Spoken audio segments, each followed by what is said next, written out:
I wanted to talk to you a little bit more about .coms showing up for different countries.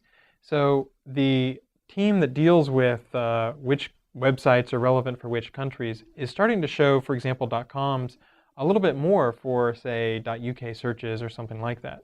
Now, one thing that we're trying to use as a signal is what you tell us in Webmaster Central. So, for example, if you own a .com, but you're really, really relevant to a specific country, like Australia, you can specify this .com is really relevant to Australia. Now, the one thing to be careful of is not to sort of mix that up. For example, there was a site that was talking about a directory of streets that was really, really, really relevant to Singapore.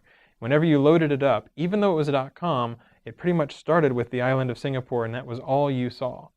Well, this site we thought was about Singapore, and they went into Webmaster Central and they sort of changed their setting to say, no, no, we're relevant to the US. Now, if you do that, if we think that you're relevant to a specific country like Singapore and you change it to the .us or, the United States, what that can end up doing is you don't show up for people in Singapore as much, and you might not show up as much for people in the United States.